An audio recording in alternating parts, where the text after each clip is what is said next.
గురుదేవుల అహింసా తత్వము.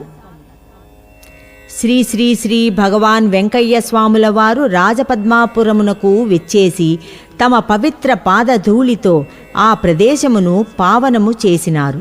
ఆ గ్రామమునందు బంగారమ్మ అను పేర గ్రామదేవత వెలసియున్నది. గ్రామదేవతకు గ్రామస్థులు కొలువు అను పేర పశుపక్ష్యాదులను బలి ఇస్తూ పొంగళ్ళు పెట్టుకుంటూ యుండుట ఆనవాయితీ.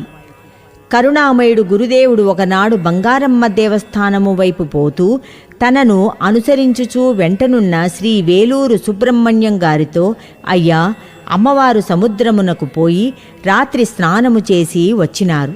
ఇక నుండి ఇక్కడ పాల పొంగళ్ళు తప్ప పశుపక్ష్యాదుల బలులు ఇవ్వకూడదు అంటూ ఈ మాటలు నా మాటలుగా ఊరిలో దండోరా వేయించుమని సెలవిచ్చినారు. గురుదేవుల ఆజ్ఞానుసారము ఆనాడే ఆ గ్రామ కాపురస్తులు శ్రీ పెంచలనేని చినగోవిందస్వామి గారు దండోరా వేయించినారు. గురుదేవులే స్వయముగా తమ పర్యవేక్షణలో పాల పొంగళ్ళు నైవేద్యముగా గ్రామదేవత బంగారమ్మకు గ్రామస్థుల చేత పెట్టించి ప్రారంభోత్సవము చేసినారు. ఆనాటి కలియుగావతారుని అహింసాతత్వ ప్రబోధ ప్రభావము వలన వారు హింసాతత్వమునకు స్వస్తి పలికినారు. ఈనాటి వరకు ఆ గ్రామస్థులు తమ గ్రామదేవతకు పాల పొంగళ్లతో కొలుపు ఉత్సవమును మహావైభవముగా కొనసాగించుచున్నారు. మానవాకారముగా వెలసిన పరబ్రహ్మ బ్రహ్మములోని అవాంఛనీయమైన సంఘటనలను నివారించుచు సర్వులను సత్కర్మలు చేయుటకు ప్రేరేపించుచుందురు. సజ్జనులు సర్వేశ్వరుని ఆనతితో సత్కర్మలు ఆచరించుచుందురు. ఆ ఆచరణయే అనంతుని దరికి చేరు సోపానము. సోపానమును అధిరోహించిన సాత్వికుల స్థానము సర్వేశ్వరుని హృదయాకాశమే. ఆ స్థాయికి ఎదిగిన మహోన్నతులు జన్మ కర్మ విముక్తులు, అనగా పునరపి జననం పునరపి మరణం అనునది వారికి అంటదు. వారి పునరావృత్తి నివారణ కొరకు పరమేశుడే మూర్తిగా వెలయచుండును. అయ్యవతారమూర్తియే మన గురుదేవులు శ్రీ శ్రీ శ్రీ భగవాన్ వెంకయ్య స్వాములవారు. గొలగమూడియందు ప్రస్తుతము వెలసియున్న నిత్య అగ్నిధుని ప్రదేశమున పూర్వము రాగి వేప చెట్టులు పెనవేసుకున్న వృక్షరాజము మహోన్నతముగా అలరారుచుండెడిది. ఆ వృక్షము చుట్టూ సరిపడు అరుగును ధర్మదాతలు నిర్మించియుండిరి. ఆ ప్రదేశమునందు గురుభగవానులు తరచుగా ఆసీనులగుచు అగ్నిగుండమును ప్రజ్వరిల్ల చేయుచు సకల చరాచర జీవరాశుల కర్మలను వైదొలగించుచుండిరి. ఒకనాటి సాయం సమయమున సర్వేశ్వర స్వరూపులు గురు భగవానులు తమ సృష్టి కార్యక్రమ నిర్వహణలో నిమగ్నమైయున్న తరి ఆ మహావృక్షము యొక్క కొమ్మపైనున్న చిన్న గూడు నందు నివసించుచున్న పక్షికూనలకు మాతృమూర్తి పలుతావుల నుండి ప్రయాసతో కొనివచ్చిన ఆహారమును తినిపించుచుండినది. బోయవాడు ఆ అదనుగాంచి తన విల్లంబును సంధించి తల్లి పక్షిని తుదముట్టింప పూనుకొనినాడు. ఈ సంఘటనను గురుదేవుల చెంత నుండిన గొలగమూడి నివాసి కొరకూటి బుజ్జినాయుడు కాంచి ఆ ప్రయత్నమును విరమించుమని బోయను వేడుకొనినాడు. మూర్ఖులకు మంచి మాటలు రుచింపవు కదా. బోయ తన కార్యక్రమమును కొనసాగించుటకు పూనుకొనినాడే గాని హితవాక్యములను ఆచరణలో ఉంచలేదు. మరికొద్దిసేపటిలో బోయడు సంధించ పూనుకొనిన విల్లంబునకు ఆ పక్షి విగతజీవి కానున్న సమయమున బుజ్జినాయుడు, స్వామి, ఆయన చెప్పినా వినకుండా బాణము ఎక్కుపెట్టబోవుచున్నాడు అని గురుస్వామికి విన్నవించుకున్నాడు. జీవకారుణ్యమూర్తి దేవాదిదేవుడు గురుదేవుడు, అయ్యా, కొట్టినా తగలదులే అని భగవతాశాసనముగా ఆదేశించినారు. భగవత్ సన్నిధానములో జరుగుతున్న ఈ సంభాషణను ఆలకించుచున్నను జ్ఞానహీనుడైన ఆ బోయకు ఆకలింపునకు రాలేదు. మూర్ఖుడు తన పట్టు వదలక విల్లంబును సరిగా గురిచూచి వదలినాడు. భగవంతుని ఆజ్ఞ ముందు మానవ ప్రయత్నము లేచమైనా నిలువగలదా? బోయ గురిపెట్టిన బాణము ఎటువైపు పోయినదో అతనికే అవగాహన కాక స్తబ్దుడై నిలబడిపోయినాడు. తల్లి పిల్లలు తమ కార్యక్రమములో మునిగి ఉండినవి. పసికూనల చిలిపి చేష్టలతో ఆనందాబ్దిలోనున్న తల్లికి తల్లి ఒడిలో ముద్దు మురిపెములను ఆస్వాదించుచున్న ఆ చిన్నారులకు ప్రమాదము జరుగునను ఊహగాని భీతిగాని లేకపోయినది. తన జీవితములో ఒకే బాణము ఒకే దెబ్బ అను అహంభావముతో తన గురికి తిరుగులేనే లేదని విరవేగుచున్న అతనికి ఈ సంఘటనతో ఎదురు దెబ్బ తగిలినది. జీవితంలో ఇంతవరకు చవిచూడని హఠాత్ సంఘటనతో తన అహమును గురుదేవుని గుండములో దగ్ధము చేసినవాడై వింటిని ఆవల వైచి భగవానుని పాదపద్మముల శరణు జొచ్చి ఈ క్షణము నుండి విల్లంబుల చేబూనను అని భీష్మ ప్రతిజ్ఞను పరమాత్ముని ఎదుట పూనినాడు. ఆనాటి నుండి జీవనోపాధికై హింసా ప్రవృత్తిని మానివేసి గురుస్వామి ఆశీస్సులతో చేయగలిగిన వృత్తిని చేపట్టి సుఖశాంతులతో జీవితమును కొనసాగించినాడు. పరమాత్మ స్వరూపుని అహింసా ధర్మమునకు ఇంతకన్నా ప్రబల నిదర్శనమేమున్నది? ఆనాడు బుద్ధావతారములో బుద్ధం శరణం గచ్చామి అను సూక్తిని ప్రపంచమునకు వ్యాపింపచేసి అహింసా పరమో ధర్మః అను ఆర్యోక్తిని మానవాళికి బోధ చేసి వారిని హింసా ప్రవృత్తి నుండి అహింస వైపుకు మరలించినారు. ఈ అవతారములో అదే స్ఫూర్తిని పై సంఘటన ద్వారా లోకమునకు ఎరుకపరిచినారు మన గురుదేవులు భగవాన్ శ్రీ శ్రీ శ్రీ వెంకయ్య స్వాములవారు. 1973 సంవత్సరమున నేను పాదరేణువు వెంకట్రావు, మా శ్రీమతి లక్ష్మమ్మ గురుభగవానులను గొలగమూడిలో దర్శించుకొన్నాము. ప్రథమ దర్శనముతోనే ఏదో అనంతమైన శక్తి మమ్ము ఆకర్షించినది. ఆ క్షణము నుండి అనంతకోటి శక్తి స్వరూపుడు దయామయుడు గురుదేవుల పవిత్రమైన పాద పద్మములకు శరణాగతులము అయితిమి. గురుదేవులు మాపై తమ దివ్య దృష్టిని ప్రసరింపచేసినంతనే మేము భగవత్ సాన్నిధ్యములో ఉన్నాము అను ఆనందానుభూతికి లోనైతిమి. వెంటనే కరుణాళువు, అయ్యా వాళ్లకు చీటీ వ్రాయండయ్యా అని శిష్యులనుద్దేశించి మరల ఆయన చీటీ ఆయనే వ్రాసుకుంటాడయ్యా అని కూడా సెలవిచ్చినారు. మా గృహిణిని గాంచి ఈమె తులసమ్మ ఇలాకయ్యా అని సంబోధించినారు. ఆ తన్మయత్వంలో మునిగి తేలుతూ ఆ ఆనందములో స్వామి తమరు మా ఇంటికి దయచేయండి అని ప్రార్థించుకొనగానే మా తండ్రి గురుదేవులు పకపకా నవ్వుతూ బంగారంగా వస్తానయ్యా అని తమ ఆమోదమును తెలిపినారు. మాకు ప్రసాదించిన వరముతో మమ్ములను మేమే మరచిపోయినాము.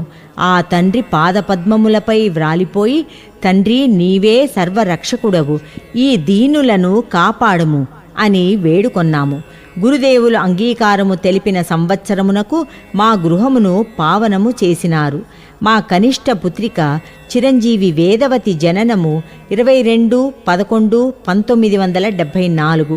ఆ బిడ్డ పురిటి స్నానము 2/12/1974. గురుభగవానులు 1 డిసెంబరు 1974 రాత్రి 11 గంటలకు తమ పాద పద్మములతో మా గృహమును పావనము చేసినారు. మరురోజు పురిటి స్నానమునకు ముందు ఆ పసికందును తమ ఎదుట నుంచమని ఆనతినిచ్చినారు. గురుదేవులు ఆ పసిపాపపై దివ్య దృష్టిని ప్రసరింపచేసి లోనికి తీసుకొని పొమ్మని ఆదేశించినారు. ఆనాటి ఆ తండ్రి దివ్యదృష్టి ప్రభావమే చిరంజీవి జీవితము సుఖముగా ప్రశాంతముగా గడచిపోవుచున్నది. ఆనాడే అచటి నుండి తరలిపోయినారు. ఆ తండ్రి పాదపద్మములను సేవించుకుంటూ వారి నామామృతముతో ఆనందపడుతూ వారి ఆజ్ఞలను శిరసావహిస్తూ తుది శ్వాస వరకు గురుదేవుల సేవలో తరించిపోవలేను అను తపనతో జీవితమును వెళ్ళబుచ్చుచున్నాము. గురుదేవులను స్మరించుకుంటూ వారి పాదారవిందములకు సర్వస్య శరణాగతి అని నెరనమ్మి వారిని దర్శించుకొనవలను అను తపన జనించినంతనే కాలముతో నిమిత్తము లేక పరుగిడుచుండెడివాడను. ఆ రోజులలో మణి మెడికల్ స్టోర్సు తదుపరి ఓంకార్ మెడికల్స్ మందుల వ్యాపారము చేయుచుండుటచే శ్రీవారి పాదసన్నిధిన సర్వకాల సర్వావస్థలయందు ఉండుటకు వీలు లేకపోయినది. ఒకనాడు గురుదేవులను దర్శించు తపనతో గొలగమూడికి పొద్దున్నే పోవుసరికి గురుభగవానులు కడుపు నొప్పితో మెలికలు తిరిగిపోవుచుండినారు.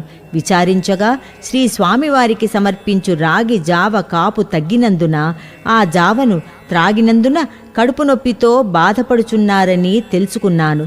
వెంటనే మా మణి మెడికల్ స్టోర్స్కు మోటారు సైకిలుపై వచ్చి కార్మినేటివ్ మిక్స్చర్, అంటే అది జీర్ణకారి, కడుపు నొప్పి తగ్గించు మందు 16 ఔన్సులు తయారు చేసుకుని తక్షణమే గొలగమూడికి మోటారు సైకిలుపై పోయి శ్రీ స్వామివారి పాద సన్నిధికి చేరినాను.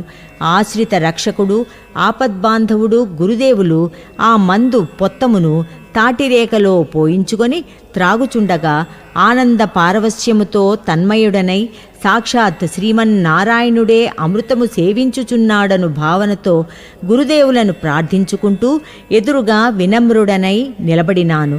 గురుదేవులు ఆ మందును ప్రీతితో తీసుకొని ఎదుట నిలచియున్న నాపై తమ కరుణా వీక్షణములను ప్రసరింపచేసి, అయ్యా, 46 సంవత్సరముల 3 నెలలు ఆయనతో మాట్లాడతాను అని సెలవిచ్చినారు.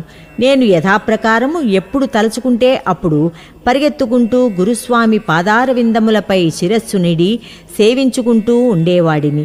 గురుదేవులు నెల్లూరు విచ్చేసినప్పుడు తరచూ మా గృహమును పావనము చేయుచుండెడివారు. కొంతకాలము తదుపరి ఓంకార్ మెడికల్స్ అను పేర గవర్నమెంటు హాస్పిటల్ ఎదురుగా వ్యాపారము సాగించుచుండెడివాడను. నేను అప్పటి వరకు పెంచలకోనకు పోలేదు. గురుదేవుల శిష్యుడు గోపాలయ్యతో శ్రీ స్వామివారు ఎప్పుడైనా పెంచలకోనకు పోవునప్పుడు నాకు తెలియబరిచిన నేను కూడా గురుభగవానుల వెంట రావలేను అను కోరికను వెళ్ళబుచ్చినాను. నా కోరిక మేరకు గోపాలయ్య ఒకనాడు మందుల షాపు వద్దకు వచ్చి శ్రీ స్వామివారు మిగతా బృందము పెంచలకోనకు బయలుదేరిపోయినారు. మనము పోయేటప్పటికీ పొదలకూరులో ఉంటారు. అచట నుండి అందరము కలిసి పెంచలకోనకు పోదామని చెప్పగానే పరమానంద భరితుడనై నేను ఒక్కడినే పోను మనస్సు అంగీకరించక మా శ్రీమతితో కూడా ముగ్గురము పొదలకూరుకు చేరుకున్నాము. అప్పటికి సాయంత్రము 5 గంటల సమయముండును. మేము పొదలకూరు బస్సు స్టాండులో పరివేష్టితుడై ఉన్న పరమాత్ముడు గురుదేవులకు సాష్టాంగ దండ ప్రణామంబులు ఆచరించుకొనినాము. కొద్ది సమయములోనే పెంచలకోన బస్సు వచ్చినది. అందరము పెంచలకోనకు చేరుసరికి రాత్రి సుమారు 8 గంటలు అయినది. ఆనాడు శుక్రవారము. అందరము అచట సత్రములో బస చేసి శ్రీవారి గుండమునకు కట్టెలు సమకూర్చినాము. అందరము భోజనములు ముగించుకున్నాము. సేవకులందరూ విశ్రమించినారు. గురుదేవులు రాత్రి అంతయు గుండము వేయుచునే యుందురు. గుండము ముందు కూర్చుని గుండమును ఎగదోయుచు తిరువళ్ళూరు వీరరాఘవస్వామి, కంచి వరదరాజులు, ఆంజనేయస్వామి అని పలునామములను ఉచ్చరించుచు ఎవరితోనో మాట్లాడుతున్నట్లు కానవచ్చుచుంటారు. పరమేశ్వరుడు యజ్ఞము చేయునప్పుడు దేవగణ పరివారము చుట్టూ చేరి సేవలు చేయుదురని పురాణములు వేదములు తెలుపుచున్నవి. పరమేశ్వర శరీరధారి గురుదేవుల సాన్నిధ్యములో ఆ అనుభూతిని అనుభవించినాము. సాక్షీభూతముగా ఈ క్రింది సంఘటనను పాఠక మహాశయులకు మనవి చేసుకొనుచున్నాను. గురుదేవులు చిట్టేపాళెం పోయినప్పుడు ఊరి బయట చింత చెట్టు కింద బస చేసెదరు. చెట్టుకు పడమర రోడ్డు ఆవల పెద్ద చెరువు ఉన్నది. ఈవల తూర్పు వైపున మాగాణి భూములు, బావి ఉన్నవి.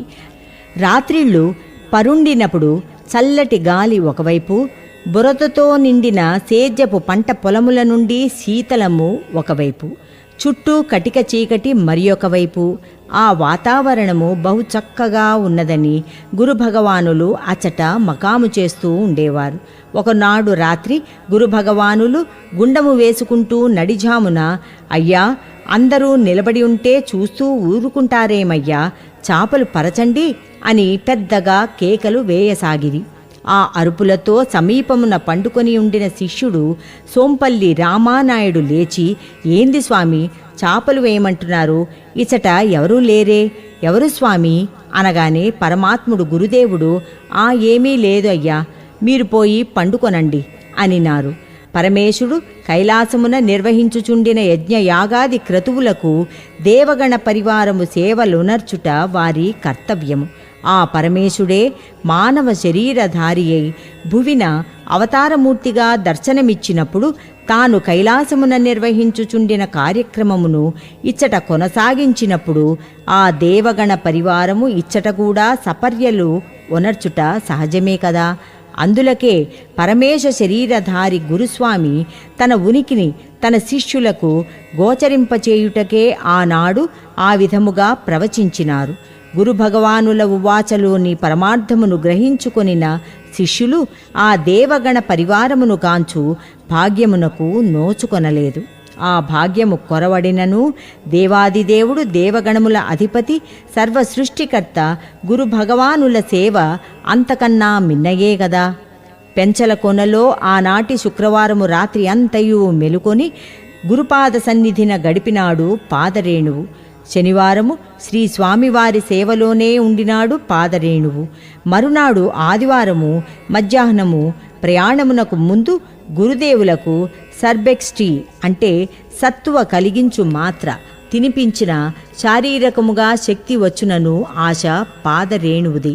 ఆ మాత్ర అరచేతిలో పెట్టగానే పసిబిడ్డవోలే నా తండ్రి గురుదేవులు, అయ్యా దీన్ని ఏమి చేయమంటావు అని అడిగినారు. స్వామి, ఈ మాత్ర మింగండి అనుటతోడనే మాట జవదాటని బాలుని వలె వెంటనే మింగివేసినారు. ప్రయాణమునకు బస్సు బయలుదేరు సమయమునకు గురుస్వామి ఆజ్ఞ కొరకై శ్రీ స్వామివారి వద్దకు పోగా, ఆహా, నా తండ్రి నా స్వామి సహజ సమాధి స్థితిలో కాన్పించినారు.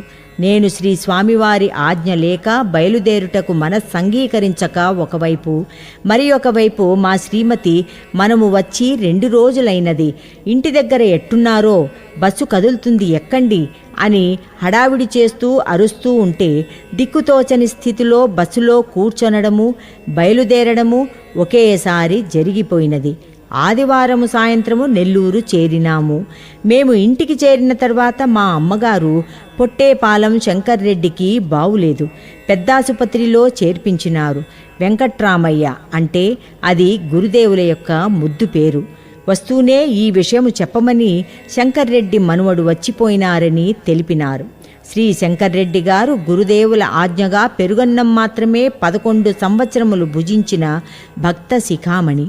సోమవారము ఉదయం శంకర్రెడ్డిని పరామర్శించి వచ్చి మందుల షాపులో కూర్చొని వ్యాపారము చేయుచుండగా 2 కాళ్ల పిక్కలు పట్టినవి. నాలుక చివర తిమ్మిరిగా ఉండి మొద్దుబార సాగినది. అయినను లెక్కచేయక వ్యాపారమునకు వచ్చిన వారికి కావలసిన మందులనిస్తూ వ్యాపారము చేయుచుండినాను. కొంతసేపటికి సర్దుబాటు అయినది. ఇంటి పని మీద మున్సిపల్ ఆఫీసుకు పోవలసియుండినందున నేను మా స్నేహితుడు జయరామయ్యతో కలిసి బస్సులో మద్రాసు బస్టాండుకు చేరి అచ్చటి నుండి రిక్షాలో బయలుదేరినాను. దారిలో జిల్లా పరిషత్ ఆఫీసు వద్దకు వచ్చేటప్పటికీ బహు నీరసముగా నుండినందున ఎదురుగానున్న కూల్ డ్రింక్ షాపులో పండ్లరసము త్రాగుటకు దిగి 2 గ్లాసుల పండ్లరసము ఇవ్వమని అడుగగా వారు పండ్లరసము తీసి ఇచ్చులోపల చెప్పరాని బలహీనతగా నుండినందున నిల్చుటకు కూడా ఓపిక లేనందున పక్కనున్న జయరామయ్యతో, జయరామయ్య ఇంటికి పోదాము అని రిక్షా దగ్గరకు వచ్చి రిక్షా ఎక్కబోతూ ఉంటే కుడికాలు స్వాధీనము తప్పిపోతూ ఉన్నట్లు తెలుస్తూ ఉండినది. తదుపరి స్పృహ తప్పి పడిపోయినాను. తెలివి వచ్చుసరికి ఎదురుగానున్న హాస్పిటల్ బల్లపై పండుకొని ఉన్నాను. డాక్టర్ గారు ఇంజెక్షను ఇవ్వబోగా, వద్దు సార్, ఇంటికి పోతాను అని నా కొరకు వచ్చియున్న మా పెద్దబ్బాయి వెంబడిరాగా స్నేహితులు శ్రీ జయరామయ్యతో కలిసి రిక్షాలో బయలుదేరినాను. ఇంటి సమీపములోనున్న మహాలక్ష్మమ్మ గుడి వరకు బాగా తెలివిగా ఉండినాను. నా రాక కొరకు మా గృహం నందలి వారందరూ ఇంటి బయట ఎదురు చూస్తూ ఉన్న దృశ్యము కానవచ్చుచున్నది. ఇల్లు సమీపించుసరికి మరల స్పృహ తప్పి రిక్షాలో పడిపోయినాను. అదే రిక్షాను గేటుగుండా ఇంటి ఆవరణలోనికి తీసుకొని వచ్చి మంచముపై పరుండబెట్టినారు. దగ్గరలోనున్న డాక్టర్ వివేకానంద గారిని పిలుచుకొని వచ్చినారు. డాక్టరు పరీక్షానంతరము నన్ను పేరుతో పిలవగా ఆ పిలుపు ఎచ్చట నుంచో వచ్చుచున్నట్లు లీలగా తెలవడము, తెలివిలోనికి రాగానే చుట్టూ కమ్ముకొనియున్న అతి ఆతురతతో ఉన్న పరివారము కూడా కానవచ్చినది. డాక్టర్ గారు మా పెద్దబ్బాయిల సహాయంతో చిన్నగా ఇంటిలోనికి పోయి పండుకొనినాను. ఆనాటి నుండే డాక్టర్ గారు వైద్యమును ప్రారంభించినారు. క్రమముగా కోలుకొన్నాను. గురు భగవానులు ఆదూరుపల్లిలో పరివేష్టించి ఉండగా నా అస్వస్థతను మా ఆత్మీయుల ద్వారా గురుస్వామికి విన్నవించుకొనగా కరుణామయుడు సృష్టి చీటీ వ్రాసి పంపినారు. వారము రోజులకు నేను పూర్తిగా ఆరోగ్యమును పుంజుకొనినాను. సరిగ్గా వారము రోజులకు ఆపద్బాంధవుడు, అనాథరక్షకుడు, ఆర్తత్రాణ పరాయణుడు గురుదేవులు నెల్లూరును పావనము చేసి దత్తాత్రేయ మఠమునందు తమ పవిత్ర పాద పద్మములను మోపినారు. గురు భగవానులు నెల్లూరుకు వేంచేసినప్పుడు తరచుగా రంగనాథస్వామి దేవస్థానము, దత్తాత్రేయ మఠము, గురు నిలయములను పావనము చేయుచుండెడివారు. ఈ దఫా దత్తాత్రేయ మఠములో విడిది చేసిన దత్తావతారమూర్తి పాదముల చెంతకు దంపతులము చేరినాము. పరమాత్ముని పాదసేవలోనున్న పాదరేణువు అనారోగ్యమునకు చీటీ వ్రాసి ఇవ్వమని శిష్యుడు గోపాలయ్య సృష్టికర్తకు మనవి చేసుకొనగా, అయ్యా, నేను వ్రాసేది ఏమీ లేదు, కావాలంటే నీవే వ్రాసి ఇవ్వు అని సెలవిచ్చినారు. గురుదేవుల ఉవాచతో నేను ఇక నాకు జీవితకాలము సమీపించుచున్నందులకే శ్రీవారు ఇలా సెలవిచ్చినారని తలుచుకొని పరంధాముని పాదపద్మముల చెంతననే ఉండిపోయినాను. మరురోజు సోమవారము రాత్రి సుమారు 9 గంటల ప్రాంతములో త్రికాలవేత్త, సర్వశక్తియుతుడు, పరమేశ్వర స్వరూపి గురుస్వామి నన్ను చూసి, అయ్యా, ఇట్లా వచ్చి ఎదురుగా కూర్చో అని ఆదేశించినారు. ఆదేశముతో అనంతమూర్తి గురుమూర్తి ఎదుట ఆసీనుడను అయినాను. అప్పటి నుండి రాత్రి సుమారు 2 గంటల వరకు పెంచలస్వామి, వెంకట్రామయ్య అని పెద్దగా పిలువసాగిరి. వెంకట్రామయ్య అని గురుదేవులు పలుకగానే స్వామి అని జవాబిచ్చడు వాడను. తదుపరి చీటీ వ్రాసుకోవయ్యా అని ఆజ్ఞ దయచేయగానే అతి సంబరముతో చీటీ వ్రాసుకున్నాను. భగవాన్ వెంకయ్య స్వాముల వారి దేవుని చూపు చీటీ, ఈనాటి నుండి ఆరోగ్యము బాగుంటుంది అని చీటీ వ్రాయించి అమ్మను లేపు అని ఆదేశించినారు. గురుదేవుల సమీపముననే పరుండియున్న మహాతల్లి పూజ్యురాలు యశోదామాత తులసమ్మ తల్లిని లేపినాను. లేపడంతోనే, అయ్యా, ఈ చీటీ అమ్మకు ఇవ్వమని గురుదేవులు ఆజ్ఞాపించినారు. శ్రీ స్వామివారి ఆజ్ఞానుసారము ఆ చీటీని అమ్మగారికి ఇవ్వగా ఆ తల్లి గురుదేవుల చీటీని తల కింద పెట్టుకొని పరుండినారు. ఆనాటి నుండి నా ఆరోగ్యము దినదినాభివృద్ధిగా వృద్ధి చెంది సంపూర్ణ ఆరోగ్యవంతుడను అయినాను. నేను స్పృహ తప్పి పడిపోయిన నాటికి నాకు 46 సంవత్సరముల 3 నెలలు. బ్రహ్మ రాతనే మార్చి పునర్జీవితమును ప్రసాదించిన పరమాత్మునకు ఈ జీవితమంతయు ఆ తండ్రి పాదపద్మములకు దాసోహమే.